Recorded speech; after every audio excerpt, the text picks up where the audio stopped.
Welcome, everyone. Welcome to Office Hours with Michael Kitces. So I want to talk for a few minutes today about a simple but important word, which is client. Like, what does it really mean for someone to be your client? Like, when we say someone's becoming a client, what does that mean? And when are they still just a customer?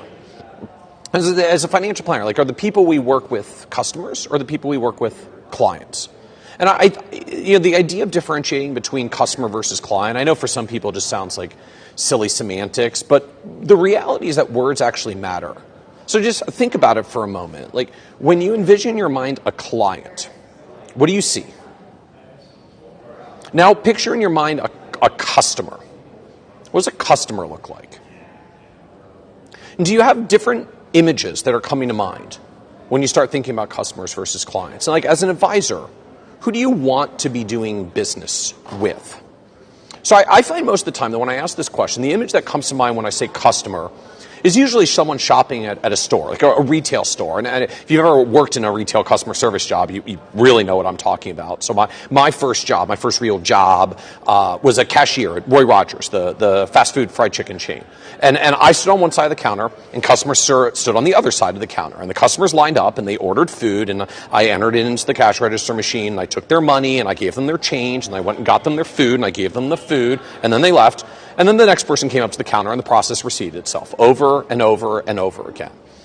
And the essence of it was that the customers there were to buy a product, the food behind the counter. They came up, they bought something, and then they moved on. And me, as the person was involved, I simply facilitated the product purchase. Now, as a result of that, there's really not much connection that happens between businesses and customers. There's not really much of a relationship. Now, maybe if you're really good at your transactional job and you have really good customer service, the customer actually wants to come and buy from you next time instead of someone else, and they come back. And there are a lot of customer service-oriented businesses that succeed because they keep customers coming back. But in the end, the customer buys the product. The transaction is for the product. The person who sells it is, even with great service, is still just the person who sells it. An order taker, if the customer came to them, or maybe a salesperson, if they brought the transaction to the customer. But it's about the product. Now contrast this with the client. So what did you see in your mind's eye when you thought about a client? So I find most people, you see someone working with like an accountant or a lawyer. Like the client is the person who engages a professional in some kind of advice, professional services relationship. And the key distinction here is that the client isn't buying a product that's sold through the professional. The client is buying advice. The client is buying the expertise and the wisdom of the professional. Now, there might be something implemented at the end of the advice, right? The CPA files the tax return, the attorney drafts the legal document, but the client doesn't buy a tax return or a legal document. The client buys advice from a professional. And I think the same thing applies to financial planning. Customers buy financial services products, clients buy financial planning advice. So which one are you selling in your business? Because if you're selling yourself, your knowledge, your expertise, your wisdom, the person you're working with is a client. And if you're selling a product, maybe that your company manufactures or that you broker independently or that you implement based on the client's orders, at the end of the day, it's really not actually a client. You're working with a customer and you're facilitating a transaction. And now, as I said earlier, this distinction of customers versus clients, it really is more than just wording and semantics, because the connection that forms with a financial planner is very different depending on whether you're working with a customer or a client. Because customers are transactional. When you come and you buy a product, you're coming for a transaction. You have a need for a product to solve some problem, to fill some gap. I sell you the product as the customer. We engage in a transaction. And you may come back to me and buy more over time and be a repeat customer. And I may repeat the transaction with you, but you're still a customer. You're not coming back for me and my value. You're coming for the product that I'm selling you and happen to be facilitating the transaction.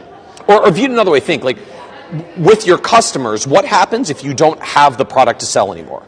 Would your customers keep coming back? Well, no, not if they're customers. I mean, the product is essential. It's the actual value exchange. No matter how awesome you are at customer service, if you don't have a product to sell, you have no customers.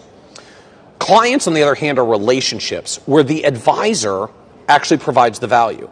And because the reality is that getting advice from a professional means they have to get to know you first to understand the needs and circumstances, a relationship forms. And whether that's an accountant or a lawyer or a financial planner, And that's important because the client has to invest time into the relationship to get through that get to know you phase. And it's a time consuming phase, right? Sometimes it's outright stressful for clients, especially around financial issues. Money is the last great taboo. So asking clients to share their deepest, darkest secrets, their financial world, their past sins and mistakes, so that we can get the data we need for their financial situation, not exactly fun, actually, for most people from the client end. Now, the upshot is that once the client does share that information with you, a relationship forms, a connection forms, and the client has invested themselves into the relationship. And it's a lot harder to go and do business with someone else now because not only are you the one providing the value, but you're the one that knows their situation. And the client doesn't want to go through the stressful phase again and invest all that time with someone else. But the key point here is that the client is buying you. I mean, even if you got rid of all your products, you didn't have any products at all, the client buys your personal value, your advice, your expertise, your wisdom. That's what makes it a real advisor-client relationship and not just a salesperson-customer or an order-taker-customer transaction. So here's what I want you to do with this. Think for a moment about whether the people you work with in your business are customers or clients. So what's the value they buy? Do they buy your value, your knowledge, your wisdom, your expertise? Or do they buy your products where you facilitate a transaction? Now think, which one do you want them to buy?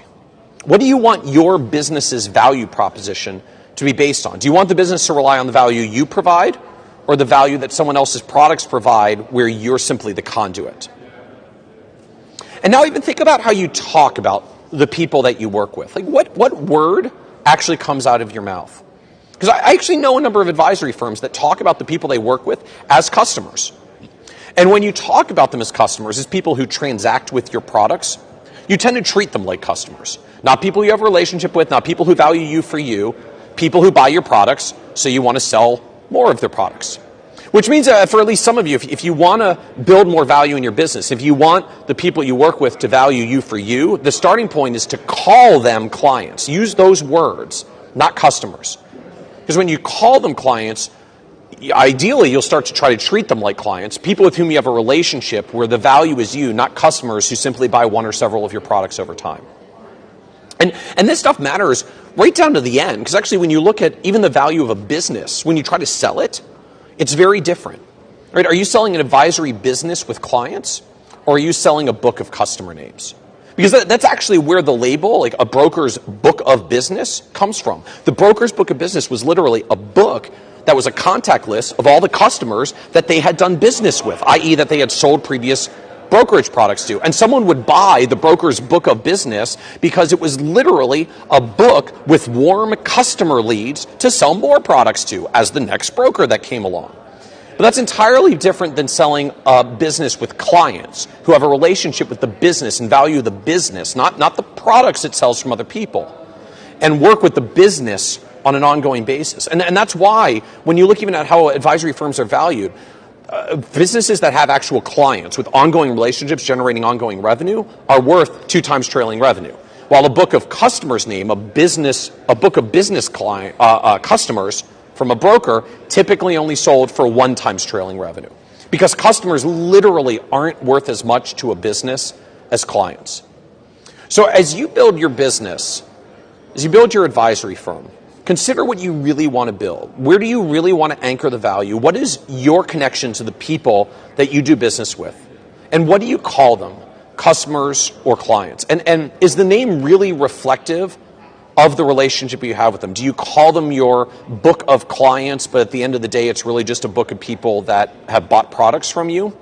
Or are they really people that you provide ongoing value to, where the value is you and they're a client in an advisory professional relationship, not simply a repeat product transaction dynamic? So I hope that's helpful as some food for thought about why even some of these small labels like customer versus client really matter in everything from the connection you form with them, what you sell them, where you provide value, and what the business is ultimately worth at the end. So this is Office Hours with Michael Kitces. Normally 1 p.m. East Coast time on Tuesdays, but with travel, I'm broadcasting here from the, as you can see, FPA DFW conference. Thanks for joining us, and have a great day, everyone.